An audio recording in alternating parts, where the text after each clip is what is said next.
बड़ा बर्डन क्या है कि गर्भ में संतान है तो रात्रि को नारी गीले पामों से न सोए। पाम धोती है तो उसको पोंछ करके सोए और मुक्त केसों से, खुले केसों से न सोए। रात्रि को जूठे मुंह से न सोए।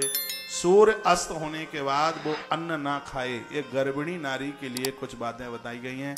पेट के भर ना सोए, ऐसा वर्णन किया गया है, ऐसा बताया गया।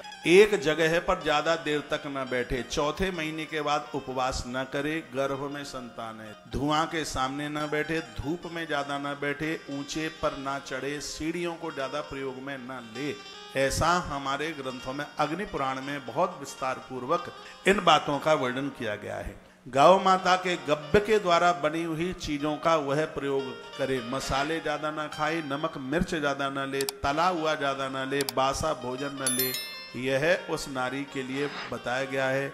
गरिष्ठ भोजन ज्यादा ना ले और दाल और भात भी ज्यादा ना खाए। ऐसा हमारे ग्रंथों के अंतर्गत बड़ा अच्छी संतान को समय से संतान जन्म ले, उसके लिए एक नारी के लिए विशेष रूप से उस सावधानी को बरतना पड़ेगा। यदि उसने सावधानी के साथ संतान को जन्म दिया है तो उसके गर्भ से जन्म लेने वाला बच्चा एक बहुत विशेष होगा। जिस प्रकार से कश्मीर में क्या पैदा होती है, ज्यादातर से आप बता पाएंगे? केसर। केसर के लिए कश्मीर चाहिए। केसर हर जगह नहीं हो पाती है। उसी प्रकार से अच्छी संतान के लिए एक अच्छी मां का होना बहुत ज्यादा जरूरी है। वो बहुत संस्कार विचारों के साथ गर्भ में संतान है। वो रामचंद्र मानस के बाल कांड का पाठ, बाल कांड की कथा बड़ी अद्भुत है। और वहाँ की जो 9 चौपाइयाँ हैं वो तो बहुत ज़्यादा विशेष हैं। जा दिन थे प्रभु गर्भ आए, नौमी तिथि मधुमास पुनीता। ये 9 चौपाइयाँ बहुत अद्भुत हैं। इनको श्रीमद् भागवत जी के 10वें स्कंद के अध्याय नंबर 2 में गर्भ स्तुति का पाठ कीजिए। क्योंकि गर्भ में बच्चे का जानकर या अनजान करके मृत्यु को प्राप्त हो जाना, ये बहुत बड़ा अपराध है, ये बहुत बड़ा पाप है। सरकार भी आज जो नारी गवर्नमेंट नौकरी करती है, 6 महीने की छुट्टी सरकार देती है। बच्चे के जन्म से 3 महीने पहले और बच्चे के जन्म के 3 महीने बाद। अच्छी संतान को जन्म देने के लिए हर नियम को पूरा कीजिए। गर्भिणी नारी के सामने घर में लड़ाई ना लड़ें, युद्ध न करें।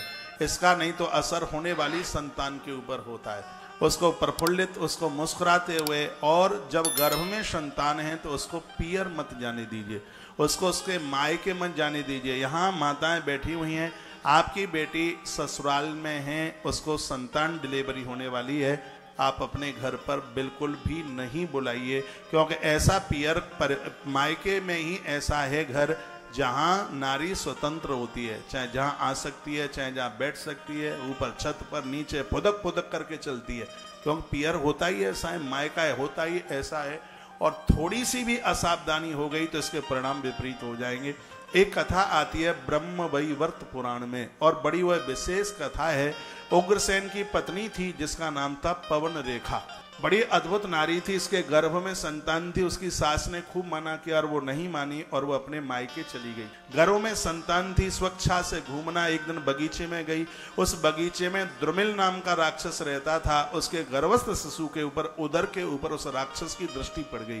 गलत लोगों की दृष्टि पड़ने का इतना कुप्रभाव, सिर्फ दृष्टि पड़ने से एक ऐसा बालक पैदा हुआ जिसने पूरी दुनिया को परेशान किया। उसी का नाम कंस हुआ। नहीं तो वहां तो एक किसी महापुरुष को जन्म लेना था, वहां कसाई पैदा हो गया। क्योंकि द्रुमिल नाम के राक्षस की सिर्फ दृष्टि पड़ गई थी उदर के ऊपर। बुरा मत मानिए, जो संस्कारीय परिवार की बहू बेटियां हैं, लाज मर्यादा के साथ रहती हैं, बेटियों के कंधों पर चुन्नी होती है, देवियां इस तरीके से चलती हैं, वस्त्र ऐसे पहनती हैं, कपड़ा ऐसे पहनती हैं कि उनके उदर को कोई देख नहीं सकता। ये संभ्रांत अच्छे परिवार की बहू और बेटियों के बारे में बताया गया है। नारी इस धरती की आन बान और शान है। मैंने बहुत बार कहा है कि जिस धरती की नारी अपने धर्म को बचा के रख ले तो पुरुष बिगड़ने से बच जाएंगे। और नारी ने अपना धर्म उतार दिया तो ये सगरे जो पुरुष हैं वो सब बर्बाद, खत्म हो जाएंगे, कुछ बचेगा ही नहीं। इसलिए नारी को अपने धर्म को संभाल करके रखना चाहिए। आइए प्रसंग में लौट करके आइए। गर्भ में संतान है तो घर में कलह ना करें, घर में झगड़ा ना करें, घर में उत्पात ना करें।